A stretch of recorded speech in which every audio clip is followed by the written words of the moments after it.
Ukraine के Odesa से ये बड़ी खबर, जहां पर दावा किया जा रहा है कि रूसी सेना ने आत्मघाती ड्रोन से हमले किए हैं। ये बड़ी खबर निकल कर आ रही है।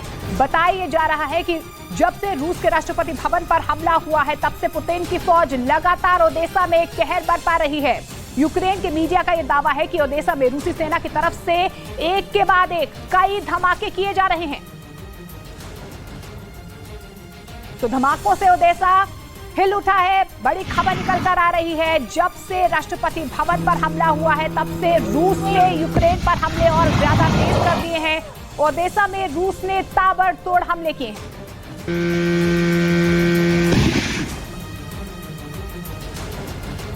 कीव में अलर्ट के सायरन बजने लगे तो दूसरी तरफ मॉस्को में विक्ट्री डे परेड को लेकर चिंता जताई जाने लगी।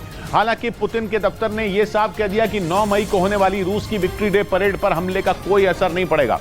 9 मई का दिन रूस की फौज के लिए एक बहुत बड़ा और ऐतिहासिक दिन होता है, जब हर साल विक्ट्री डे परेड निकाली जाती है, जिसके बाद रूस के राष्ट्रपति देश को संबोधित करते हैं। विक्ट्री डे परेड रूस में 1945 से मनाई जा रही है। सोवियत संघ की उस वक्त के नाजी जर्मनी पर जीत को याद करने के लिए रूस की फौज परेड करती है।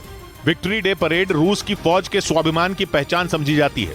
उससे ठीक 6 दिन पहले क्रेमलिन की छत पर उड़े ड्रोन रूस की टेंशन बढ़ाने वाले हो सकते हैं, इसलिए रूस ने फौरन मॉस्को के आसपास ड्रोन उड़ाने पर बैन लगा दिया। इसके अलावा यह भी कह दिया कि 9 मई की विक्ट्री डे की परेड के कार्यक्रम में कोई बदलाव नहीं किया जाएगा। मतलब यह कि रूस ने साफ कहा कि वो ऐसे किसी भी हमले से नहीं डरता और इनसे निपटने के लिए भी तैयार है। लेकिन मसला केवल एक हमले का नहीं है। पिछले 1 महीने में यूक्रेन की फौज की तरफ से ऐसे कई हमले किए गए जो रूस को परेशान करने वाले हैं। पिछले 1 महीने से ऐसा लगने लगा है कि जंग केवल यूक्रेन में नहीं बल्कि रूस में भी चल रही है। कहीं तेल के डिपो निशाना बनाए गए तो कहीं रूस की फौज के ठिकानों पर हमला हुआ। यहां तक कि न्यूज 18 ने तो पिछले हफ्ते ही बताया था कि रूस के राष्ट्रपति व्लादिमीर पुतिन को निशाना बनाने के लिए एक बड़ी साजिश रची जा रही है। इसके लिए बाकायदा रूस के पास एक ड्रोन भेजे जाने की खबर भी आई थी, लेकिन वो ड्रोन निशाने पर पहुंचने से पहले ही ढेर हो गया था। उस ड्रोन पर 17 किलो विस्फोटक लगाए जाने का दावा किया गया था।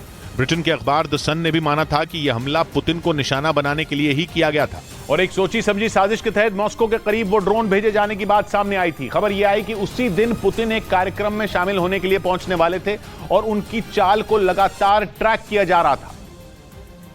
मतलब यह कि यूक्रेन को अच्छी तरह से पता था कि पुतिन मॉस्को में कहां हैं और क्या कर रहे हैं। द सन ने जानकारी दी कि यूक्रेन के एक सामाजिक कार्यकर्ता ने खुद कहा कि यूक्रेन की सरकार को पुतिन की लोकेशन के बारे में पता चल चुका था, जिसके बाद यूक्रेन ने अपना आत्मघाती ड्रोन रूस भेजने का चांस लिया, क्योंकि जेलेंस्की पुतिन की हत्या करना चाहते हैं, जिसके लिए उन्होंने UJ-22 से पहले भी एक खतरनाक ड्रोन वहां भेजा था, जो मॉस्को के वनुकवा इंटरनेशनल एयरपोर्ट के ऊपर उड़ता देखा गया, जिसके बाद एयरपोर्ट की एयर स्पेस ही बंद कर दी गई। कुछ ही दिन बाद पुतिन की हत्या के मंसूबे से दूसरा आत्मघाती ड्रोन रूस में घुस गया, लेकिन पुतिन तक पहुंचने से पहले ही वो जंगल में क्रैश होकर गिर गया, जिसकी तस्वीर पूरी दुनिया ने देखी। मतलब यह कि पुतिन की हत्या की कोशिश कोई पहली बार नहीं हुई, बल्कि माना यह जा रहा है कि पिछले कुछ हफ्तों में कम से कम 3 बार ऐसी कोशिश हो चुकी है। यानी पहले भी पुतिन को मारने के मकसद से यूक्रेन के ड्रोन रूस में दाखिल हो चुके हैं। और यही रूस के गुस्से की सबसे बड़ी वजह भी है। खबर है कि अमेरिका को भी यूक्रेन के मंसूबों की खबर थी और अमेरिका जानता था कि यूक्रेन की तरफ से ऐसी कोई कोशिश की जा रही है। ऐसा दावा पश्चिमी मीडिया की तरफ से पिछले हफ्ते भी किया गया था। दावा यह कि बाइडेन बिल्कुल भी ये नहीं चाहते थे कि यूक्रेन की तरफ से ऐसा कोई हमला किया जाए। मतलब यह कि बाइडेन ने जेलेंस्की को ऐसा कोई कदम उठाने से रोका था। हालांकि इन खबरों का कोई साफ आधार पश्चिमी मीडिया की तरफ से भी नहीं दिया गया, लेकिन माना जा रहा है कि बाइडेन भी ये नहीं चाहते थे कि जेलेंस्की किसी भी तरह से पुतिन को उकसाने वाला कोई कदम उठाएं।